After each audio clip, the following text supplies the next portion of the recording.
गुरु साहब जी का। सो गुरु रूप गुरु प्यारी साध संगत जीओ, ਆਪਾਂ ਦੇਖਦੇ ਹਾਂ कि ਸਾਡੇ ਘਰਾਂ ਦੇ ਵਿੱਚ ਵੀ ਕਈ ਵਾਰੀ ਝਗੜੇ ਹੋ ਜਾਂਦੇ ਹਨ, ਆਪਸੀ ਮਤਭੇਦ ਹੋ ਜਾਂਦੇ ਹਨ।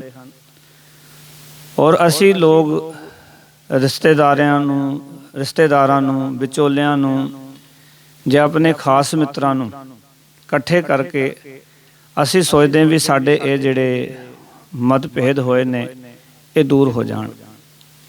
ਸੋ ਸਾਰੀ ਸੰਗਤ ਦੀ ਇੱਕ ਚਾਹਤ ਸੀ ਕਿ ਦਰਬਾਰ ਸਾਹਿਬ ਦੇ ਵਿੱਚ ਜੋ ਕੁਝ ਚੱਲ ਰਿਹਾ ਹੈ ਉਹ ਕੌਮ ਵਾਸਤੇ ਚੰਗਾ ਨਹੀਂ ਹੈ। ਭਾਵ ਕਿ ਉਸਦੇ ਨਾਲ ਸਾਰੀ ਕੌਮ, ਸਾਰੀ ਦੁਨੀਆ ਦੇ ਵਿੱਚ ਬਦਨਾਮ ਹੋ ਰਹੀ ਸੀ। ਇਸ ਕਰਕੇ ਗੁਰੂ ਰਾਮਦਾਸ ਮਹਾਰਾਜ ਜੀ ਨੇ ਕਿਰਪਾ ਕੀਤੀ ਕਿ ਕੁਛ ਨਿਹੰਗ ਜਥੇਬੰਦੀਆਂ, ਪ੍ਰਧਾਨ ਸਾਹਿਬ ਆਪ ਅਤੇ ਹੋਰ ਜਥੇਬੰਦੀਆਂ ਨੇ ਰਲ ਮਿਲ ਕੇ ਇਹ ਜਿਹੜਾ ਆਪਸੀ ਮਤਭੇਦ ਚੱਲ ਰਿਹਾ ਸੀ ਇਸ ਨੂੰ ਬੈਠ ਕੇ ਔਰ ਦੂਰ ਕੀਤਾ ਹੈ। ਔਰ ਗੁਰਬਾਣੀ ਵੀ ਸਾਨੂੰ ਇਹ ਆਖਦੀ ਹੈ ਕਿ ਹੋਏ ਇਕੱਤਰ ਮਿਲੋ ਮੇਰੇ ਭਾਈ, ਦੁਵਿਧਾ ਦੂਰ ਕਰੋ ਲਿਵ ਲਾਏ, ਹਰ ਨਾਮੇ ਕੀ ਹੋਵੋ ਜੋੜੀ, ਗੁਰਮੁਖ ਬੈਸੋ ਸਭਾ ਵਿਛਾਏ। ਤੇ ਇਹ ਗੁਰੂ ਸਾਹਿਬ ਜੀ ਦੀ ਕਿਰਪਾ ਹੋਈ ਹੈ ਕਿ ਸਾਰੇ ਵੀਰ ਇਕੱਠੇ ਹੋ ਕੇ ਅਤੇ ਆਪਸ ਦੇ ਵਿੱਚ ਬੈਠ ਕੇ ਜਿਹੜੀ ਮੇਰ ਤੇਰ ਵਾਲੀ ਦੁਵਿਧਾ ਪੈਦਾ ਹੋ ਗਈ ਸੀ ਉਸ ਦੁਵਿਧਾ ਨੂੰ ਦੂਰ ਕੀਤਾ ਹੈ।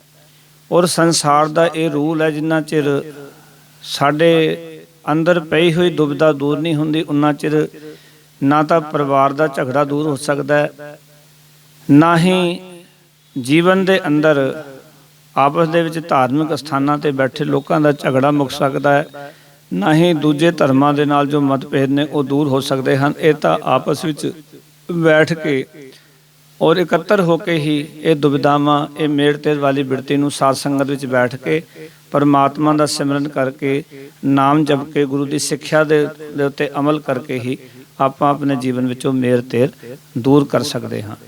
ਸੋ ਰਾਮਦਾਸ ਮਹਾਰਾਜ ਜੀ ਦਾ ਕੋਟਾਨ ਕੋਟ ਧੰਨਵਾਦ ਹੈ, ਸ਼ੁਕਰਾਨਾ ਹੈ ਗੁਰੂ ਮਹਾਰਾਜ, ਤੁਸੀਂ ਆਪਣੀ ਕੌਮ ਦੇ ਉੱਤੇ ਕਿਰਪਾ ਕੀਤੀ ਹੈ ਕਿ ਸੁਮਤ ਬਖਸ਼ੀ ਆਪਸ ਦੇ ਵਿੱਚ ਮਿਲ ਬੈਠ ਕੇ ਇਹ ਜਿਹੜੀ ਗੱਲ ਚੱਲ ਰਹੀ ਸੀ ਸਾਰੇ ਜਗਤ ਦੇ ਵਿੱਚ, ਇੱਥੋਂ ਮੈਸੇਜ ਆ ਰਿਹਾ ਸੀ ਕਿ ਗੁਰੂ ਘਰ ਦੇ ਕੀਰਤਨੀਏ ਅਤੇ ਉੱਥੋਂ ਦੇ ਹੈਡ ਗ੍ਰੰਥੀ ਸਿੰਘ ਸਾਹਿਬ ਗਿਆਨੀ ਜਗਤਾਰ ਸਿੰਘ ਆਪਸ ਦੇ ਅੰਦਰ ਇੱਕ ਦੂਜੇ ਦੇ ਨਾਲ ਲੜਦੇ ਨੇ ਜਾਂ ਇੱਕ ਦੂਜੇ ਨਾਲ ਵੈਰ ਰੱਖਦੇ ਨੇ, ਈਰਖਾ ਰੱਖਦੇ ਨੇ।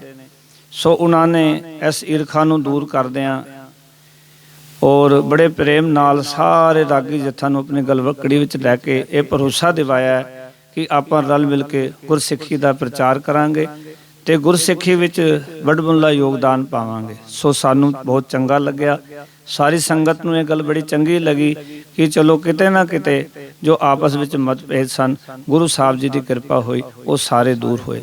ਸੋ ਪਿਆਰ ਵਾਲੀ ਸਾਧ ਸੰਗਤ ਜੀਓ, ਆਪਾਂ ਨੂੰ ਹਰ ਇੱਕ ਗੁਰਦੁਆਰੇ ਵਿੱਚੋਂ ਜਿੱਥੇ ਕਿਤੇ ਮਤਭੇਦ ਹੁੰਦੇ ਹਨ, ਆਪਸ ਵਿੱਚ ਕਿਤੇ ਜੋ ਤਾਲਮੇਲ ਕਿਤੇ ਖਰਾਬ ਹੁੰਦਾ ਹੈ, ਮੇੜ ਤੇਰ ਕਰਕੇ ਉਹ ਸਾਨੂੰ ਆਪਣੇ ਘਰਾਂ ਵਿੱਚ, ਗੁਰਦੁਆਰਿਆਂ ਵਿੱਚ ਆਪਸ ਵਿੱਚ ਬੈਠ ਕੇ ਸਾਨੂੰ ਇਹ ਨਿਬੇੜੇ ਕਰਨੇ ਚਾਹੀਦੇ ਹਨ, ਨਾ ਕਿ ਇਹ ਜਨਤਕ ਹੋਣੇ ਚਾਹੀਦੇ ਔਰ ਲੋਕਾਂ ਦੇ ਵਿੱਚ ਚੰਗਾ ਮੈਸੇਜ ਜਾਣਾ ਚਾਹੀਦਾ ਹੈ। ਸੋ ਗੱਲ ਤਾਂ ਇਹ ਸੀ ਨਹੀਂ ਸਿਰਫ ਕਿ ਗੁਰੂ ਕੇ ਕੀਰਤਨੀਏ ਕਹਿ ਰਹੇ ਸਨ ਵੀ ਸਾਨੂੰ ਕੀਰਤਨ ਕਰਨ ਵੇਲੇ ਉੱਥੇ ਟੋਕਿਆ ਜਾਂਦਾ ਹੈ, ਸਾਨੂੰ ਸ਼ਬਦ ਪੜ੍ਹਨ ਤੋਂ ਰੋਕਿਆ ਜਾਂਦਾ ਹੈ। ਸੋ ਚੰਗਾ ਹੋਏਗਾ ਅੱਗੇ ਵੀ ਆਪਾਂ ਇਹ ਸਾਰੇ ਗੁਰਦੁਆਰਿਆਂ 'ਚ ਧਿਆਨ ਰੱਖੀਏ ਕਿ ਜਦੋਂ ਕੀਰਤਨੀਏ ਕੀਰਤਨ ਕਰ ਰਹੇ ਹਨ ਤੇ ਉਹਨਾਂ ਨੂੰ ਕੀਰਤਨ ਕਰਨ ਦਿੱਤਾ ਜਾਵੇ।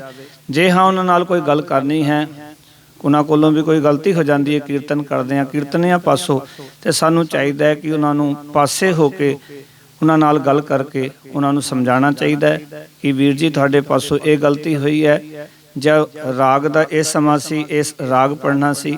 ਇਹ ਸਾਰੀਆਂ ਚੀਜ਼ਾਂ ਸਾਨੂੰ ਕਰਨੀਆਂ ਚਾਹੀਦੀਆਂ ਹਨ। ਆਓ ਕਿ ਵੱਖਰੇ ਹੋ ਕੇ ਅਸੀਂ ਆਪਣੇ ਰਾਗੀ ਸਿੰਘਾਂ ਨੂੰ, ਗ੍ਰੰਥੀ ਸਿੰਘਾਂ ਨੂੰ ਔਰ ਜੋ ਵੀ ਪ੍ਰਚਾਰਕ ਨੇ ਕੌਮ ਦੇ ਉਹਨਾਂ ਨਾਲ ਗੱਲ ਕਰਨੀ ਚਾਹੀਦੀ, ਨਾ ਕਿ ਸੰਗਤ ਦੇ ਵਿੱਚ ਇਹ ਸਾਰੀ ਗੱਲ ਕਰਨੀ ਚਾਹੀਦੀ। ਸਗੋਂ ਜਦੋਂ ਕੋਈ ਕੀਰਤਨ ਕਰਨ ਬਹਿੰਦਾ ਹੈ, ਕਥਾ ਕਰਨ ਬਹਿੰਦਾ ਹੈ, ਕੋਈ ਢਾਡੀ ਜੱਥਾ ਹੈ, ਪ੍ਰਚਾਰਕ ਹੈ, ਤੇ ਉਸ ਵੇਲੇ ਬੜੇ ਪ੍ਰੇਮ ਸ਼ਰਧਾ ਦੇ ਨਾਲ ਉਹ ਗੁਰੂ ਸਾਹਿਬ ਜੀ ਦੇ ਦਰ ਤੇ ਆਉਂਦਾ ਹੈ, ਮੱਥਾ ਟੇਕਦਾ ਹੈ, ਬੜੀ ਭਾਵਨਾ ਦੇ ਨਾਲ ਸਟੇਜ ਤੇ ਬੈਠਦਾ ਹੈ। ਪਰ ਜੇ ਕੋਈ ਗੱਲ ਉਸ ਨੂੰ ਉਸ ਵੇਲੇ ਆਖ ਦਿੱਤੀ ਜਾਏ ਤਾਂ ਫਿਰ ਉਸਦਾ ਜਿਹੜਾ ਮਨ ਫਿੱਕਾ ਪੈ ਜਾਂਦਾ ਹੈ, ਉਹਦੀ ਭਾਵਨਾ ਨੂੰ, ਉਸਦੀ ਸ਼ਰਧਾ ਨੂੰ ਸੱਟ ਵੱਜਦੀ ਹੈ। ਇਸ ਕਰਕੇ ਕੀਰਤਨ ਕਰਨਾ ਜਾਂ ਪ੍ਰਚਾਰ ਕਰਨਾ ਬੜਾ ਔਖਾ ਹੋ ਜਾਂਦਾ ਹੈ। ਇਸ ਕਰਕੇ ਦਾਸ ਸਾਰੀ ਸੰਗਤ ਨੂੰ ਵੀ ਇਹ ਬੇਨਤੀ ਕਰੇਗਾ ਕਿ ਆਪਣੇ ਆਪਣੇ ਇਲਾਕਿਆਂ ਦੇ ਜਿਹੜੇ ਗੁਰੂ ਘਰ ਨੇ ਉਹਨਾਂ ਦੇ ਵਿੱਚ ਵੀ ਕਈ ਵਾਰੀ ਸੰਗਤਾਂ ਟੋਕਾ ਟੁਕਾਈ ਕਰਦੀਆਂ ਹਨ। ਕਈ ਵਾਰੀ ਜਿਹੜੀ ਗੱਲ ਹੁੰਦੀ ਹੈ ਉਹ ਗੁਰੂ ਘਰ ਦੇ ਵਿੱਚ ਸਾਰੀ ਸੰਗਤ ਦੇ ਵਿੱਚ ਅਸੀਂ ਕਹਿ ਦਿੰਦੇ ਹਾਂ, ਚੰਗਾ ਹੋਵੇ ਆਪਾਂ ਕਿਸੇ ਕੋਲੋਂ ਵੀ ਕੋਈ ਗਲਤੀ ਹੋ ਸਕਦੀ ਹੈ, ਕਿਉਂਕਿ ਅਸੀਂ ਸਾਰੇ ਕੌਮ ਦੇ ਬੱਚੇ ਹਾਂ। ਸਾਡੇ ਪਾਸੋਂ ਬੋਲਦੇ ਹਾਂ, ਗਲਤੀ ਹੋਣਾ ਸੁਭਾਵਿਕ ਜਿਹੀ ਗੱਲ ਹੈ, ਕਿਉਂਕਿ ਅਸੀਂ ਪੂਰੇ ਨਹੀਂ, ਪੂਰਾ ਤੇ ਸਤਿਗੁਰ ਹੈ। ਇਸ ਕਰਕੇ ਉਹਨਾਂ ਗਲਤੀਆਂ ਨੂੰ ਆਪਾਂ ਸਾਰਿਆਂ ਨੇ ਮਿਲ ਕੇ ਦੂਰ ਕਰਨਾ ਹੈ। ਔਰ ਜਦੋਂ ਵੀ ਕੋਈ ਗੱਲ ਕਿਸੇ ਨਾਲ ਕਰਨੀ ਹੈ ਤੇ ਸੰਗਤ ਵਿੱਚ ਨਹੀਂ, ਵੱਖਰੇ ਬਿਠਾ ਕੇ ਪਿਆਰ ਨਾਲ ਉਸ ਦੇ ਨਾਲ ਉਹ ਗੱਲ ਕਰਨੀ ਹੈ, ਤਾਂ ਕਿ ਅੰਦਰ ਜੋ ਕੋਈ ਦੁਵਿਧਾ, ਦੁਚਿਤਾ, ਮੇਰ ਤੇਰ ਜਾਂ ਅੰਦਰ ਈਰਖਾ ਪੈਦਾ ਹੋਈ ਹੈ ਉਹ ਦੂਰ ਹੋ ਸਕੇ। ਕਿਉਂਕਿ ਇਹ ਕੰਮ ਮਿਲ ਕੇ ਬੈਠਣ ਨਾਲ ਹੀ ਹੋ ਸਕਦਾ ਹੈ। ਜਿਤਨਾ ਆਪਾਂ ਇੱਕ ਦੂਜੇ ਤੋਂ ਦੂਰ ਹੋਵਾਂਗੇ, ਅਸੀਂ ਕਹਾਂਗੇ ਅਸੀਂ ਤੈਨੂੰ ਦੇਖਣਾ ਪਸੰਦ ਨਹੀਂ ਕਰਦੇ, ਉਹ ਆਖੇਗਾ ਮੈਂ ਤੈਨੂੰ ਦੇਖਣਾ ਪਸੰਦ ਨਹੀਂ ਕਰਦਾ। ਇਸ ਤਰ੍ਹਾਂ ਪਰਿਵਾਰ ਟੁੱਟ ਜਾਂਦੇ ਨੇ, ਰਿਸ਼ਤਿਆਂ ਦੇ ਵਿੱਚ ਫਿੱਕ ਆ ਜਾਂਦੀ ਹੈ। ਉੱਥੇ ਜੋ ਧਾਰਮਿਕ ਤੌਰ ਤੋਂ ਵੀ ਜਿਹੜੀ ਜਥੇਬੰਦੀਆਂ ਨੇ ਉਹ ਟੁੱਟ ਜਾਂਦੀਆਂ ਨੇ। ਸੋ ਦਾਸ ਇਹੀ ਪ੍ਰੇਰਨਾ ਕਰੇਗਾ ਕਿ ਆਪਾਂ ਇਹੋ ਜਿਹੇ ਮਸਲਿਆਂ ਨੂੰ ਬੈਠ ਕੇ ਬੜੇ ਪ੍ਰੇਮ ਨਾਲ ਸੁਲਝਾਉਣ ਦਾ ਯਤਨ ਕਰੀਏ ਅਤੇ ਗੁਰੂ ਸਾਹਿਬ ਜੀ ਦੀ ਅਸੀਸ ਦੇ ਪਾਤਰ ਹੋਈਏ। ਇੱਕ ਵਾਰ ਫਿਰ ਮੈਂ ਧੰਨ ਧੰਨ ਗੁਰੂ ਰਾਮਦਾਸ ਮਹਾਰਾਜ ਜੀ ਦਾ ਕੋਟਾਨ ਕੋਟ ਧੰਨਵਾਦ ਕਰਦਾ ਹਾਂ। ਰਾਮਦਾਸ ਪਿਤਾ, ਤੁਸੀਂ ਕਿਰਪਾ ਕਰੋ ਸਾਰੀ ਕੌਮ ਨੂੰ ਚੜ੍ਹਦੀ ਕਲਾ, ਪਰਸਪਰ ਪਿਆਰ ਕੌਮ ਦੇ ਵਿੱਚ ਬਖਸ਼ੋ ਤੇ ਇਸ ਖਾਲਸਾ ਪੰਥ ਨੂੰ ਆਦੀਆਂ ਵਿਆਦੀਆਂ ਔਂਕੜਾਂ ਤੋਂ ਬਚਾ ਕੇ ਰੱਖਣਾ। ਸਾਰੇ ਮਿਲ ਕੇ ਸਿੱਖੀ ਦਾ ਅਸੀਂ ਪ੍ਰਚਾਰ ਕਰ ਸਕੀਏ ਅਤੇ ਆਪਣੇ ਜੀਵਨ ਵਿੱਚੋਂ ਮਨਮਤ, ਦੁਰਮਤ ਤੇ ਅਨਮਤ ਨੂੰ ਪਾਸੇ ਕਰਕੇ ਅਸੀਂ ਸਾਰੇ ਗੁਰਮਤ ਦੇ ਧਾਰਨੀ ਹੋ ਕੇ ਗੁਰਮਤ ਮਰਿਆਦਾ ਨੂੰ ਆਪਣੇ ਜੀਵਨ ਦਾ ਆਧਾਰ ਬਣਾਈਏ।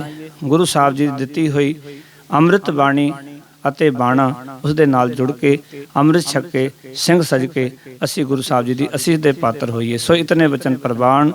ਸਾਰੀਆਂ ਸੰਗਤਾਂ ਦਾ ਕੋਟਾਨ ਕੋਟ ਧੰਨਵਾਦ ਜੋ ਆਪ ਜੀ ਨੇ ਰਾਗੀ ਜਥਿਆਂ ਦੇ ਵਿੱਚ ਤੇ ਗਿਆਨੀ ਜਗਤਾਰ ਸਿੰਘ ਹੈਡਗੰਥੀ ਸਿੰਘ ਸਾਹਿਬ ਜੀ ਦੇ ਵਿੱਚ ਆਪਸੀ ਤਾਲਮੇਲ ਬਣਾਉਣ ਦੇ ਵਿੱਚ ਆਪ ਸਾਰੀ ਸੰਗਤ ਦਾ ਬਹੁਤ ਵੱਡਾ ਯੋਗਦਾਨ ਹੈ, ਸਾਰੇ ਜਥੇਬੰਦੀਆਂ ਦਾ ਯੋਗਦਾਨ ਹੈ। ਸੋ ਦਾਸ ਸਾਰਿਆਂ ਦਾ ਤਹਿ ਦਿਲੋਂ ਧੰਨਵਾਦ ਕਰਦਾ ਹੈ। ਇਤਨੀਆਂ ਬੇਨਤੀਆਂ ਪ੍ਰਵਾਨ। ਫਤਿਹ ਦੀ ਸਾਂਝ ਕਰੋ। ਆਖੋ ਜੀ ਵਾਹਿਗੁਰੂ ਜੀ ਕਾ ਖਾਲਸਾ, ਵਾਹਿਗੁਰੂ ਜੀ ਕੀ ਫਤਿਹ।